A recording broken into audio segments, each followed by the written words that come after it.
How to get your first commercial exhibition. That is what we're going to be talking about today. And the other day, I actually went to go and see my friend, an established artist called Jo Holdsworth, who is having an exhibition down in central London. And I went down to go and support, but more selfishly, I went down there to kind of see a space in which I can see my artwork in a commercial art sense, especially with the new artwork that I'm going to be producing. As well as showing you at home how you can get your artwork and giving you some tips as to how you can get your work into these kinds of spaces. So remember guys, we are a new channel, so all of your help and all of your comments always help, but most importantly, if you want to like and subscribe to this video, that would definitely help the channel and help it get out to as many people as possible.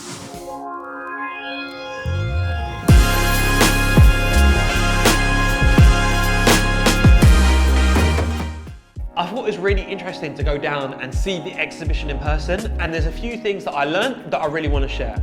Firstly, going to the exhibition kind of reconfirmed everything that I talk about on this channel on a regular basis, which is how important social media is. Jo told me when I was at the event that she was actually able to secure that commercial space for her artwork to sit by actually reaching out to a contact that she'd made through social media in the first place. And had she not made that connection through finding that person online, she wouldn't have been able to secure that space. That's exactly why or how I use my social media as well. Like any collaborations that I've had has been through networking. I've been posting and people have seen my artwork, or I've seen someone that will be a good fit for a piece that I want to give to them, and I'll reach out to them. That's why I think it's so important that you have a social media presence and that you're constantly in contact and networking through social media, just because things like that exhibition can come out of it.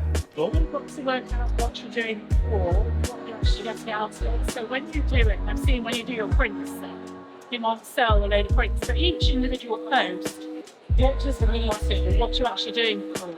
And actually, sometimes, you know, it's quite hard to quantify, isn't it? You know, you might have to meet. Yeah. So what you're doing is keeping your profile growing up. So when people want a painting or want something, they, you know, if they want some black and white portrait, they know it's you, they come to. But that level of exposure doesn't have to be at that level all the time. It can just be more general. So Jo paints in a figurative style.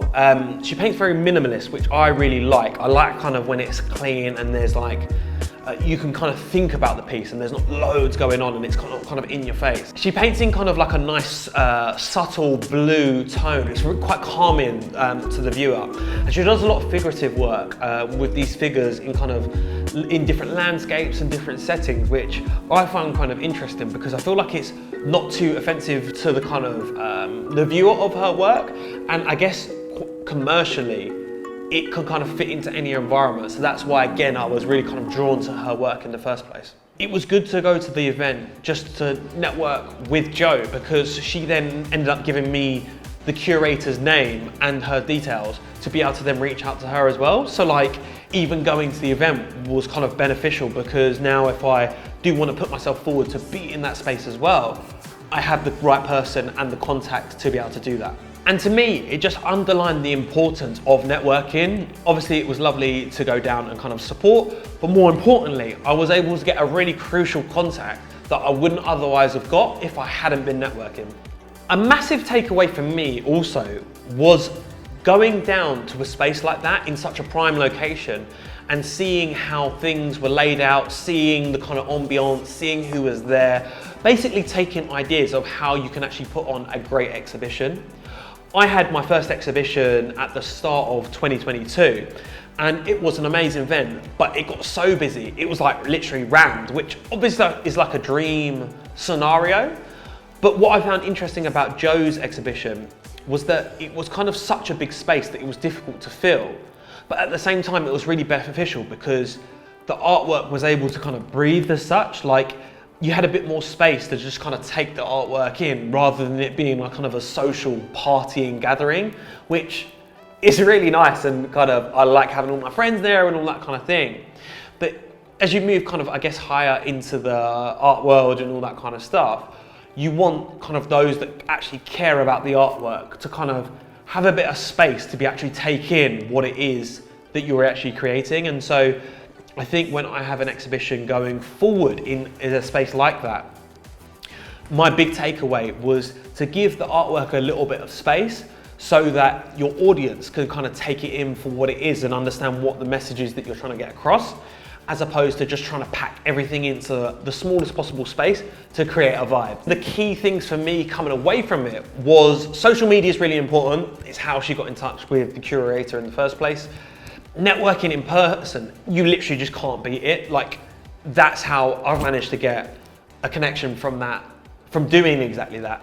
And then finally, understanding what a commercial exhibition should look like and kind of the ambience and kind of the way things should look was really important to me to come away from that.